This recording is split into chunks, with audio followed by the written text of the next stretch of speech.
ఆ బస్సు కాలి బూడిద కావడానికి వందల ఫోన్లు పేలడమే కారణం. ఫోరెన్సిక్ రిపోర్ట్‌తో బయటపడిన నిజం. ఇక్కడ బయట ఏం పడిందంటే మొత్తానికి ఈ బస్సు ఏదైతే ఉన్నదో, ఈ బస్సులో వందల ఫోన్లు పేలడానికి కారణమైందట.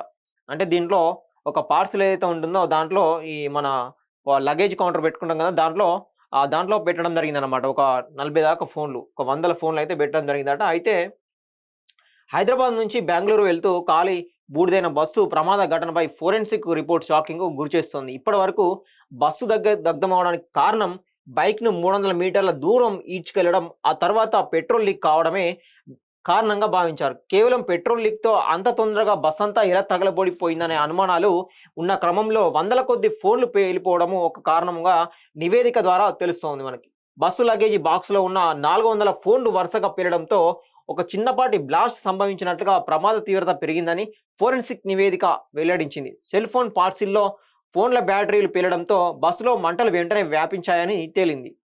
సో, చూసారు గదా! దాదాపు మనం లగేజ్ కౌంటరు సైడ్‌కి పెడతారు. ఇంత పెద్ద ట్రావెల్ బస్ అన్నప్పుడు కొన్ని లగేజ్ పెట్టుకోవడానికి సామానుంటది. అదేవిధంగా ఏదైనా పార్సెల్ చేస్తే గూడా దాన్ని పెట్టెలుంటాయి గదా! ఆ పెట్టెలను పెట్టడానికి ఒక స్థలమైతే కేటాయించడం జరుగుతుంది. ఏది కింద బస్‌కి. సో, దాంట్లో ఒక 400 ఫోన్లు పెడితే దాంట్లో బ్యాటరీలుంటాయి గదా! లిథియం బ్యాటరీ గావచ్చు, ఇట్లాంటి అన్ని కంపెనీలకు చెందిన కొన్ని బ్యాటరీలుంటాయి.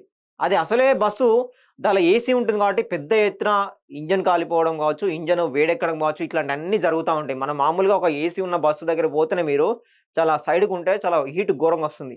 అట్లాంటి హీట్ జనరేట్ అయ్యే దగ్గర ఇట్లాంటి 400 ఫోన్లు ఒక పార్సిల్ బాక్స్ పెట్టిరంటే మనం అర్థం జేసుకోవచ్చు. ఎట్లా నిర్లక్ష్యం జరుగుతా ఉన్నదని జెప్పేసి. అంటే వీళ్ళు ఎవరైనా ఆహ్, కార్గో కాకుండా నార్మల్‌గా కార్గోవి గూడా ప్రైవేట్ కార్గోవి గూడా ఉన్నాయి. సెపరేట్ వాటికి డెలివరీ చేసుకోవడానికి. కానీ ఇట్లాంటి ప్రైవేట్ ట్రావెల్ బస్సులు వాళ్ళకి ఎంతో కొంత మనీ తీసుకొని దీంట్లో పెట్టుకొని ప్రయాణం చేస్తా ఉంటారు. వాటికి గూడా వీళ్ళు తీసుకోవడానికి చార్జెస్ గూడా చేస్తారనమాట.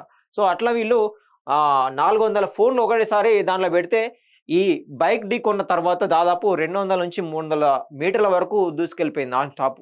సో, దాంట్లో ఆ బైక్ సంబంధించి ఏదైతే పెట్రోల్ ట్యాంక్ మూత ఉంటుందో అది ఊడిపోయి దాంట్లో మంటలు చెలరేగిందని జెప్పేసి ఒకటి.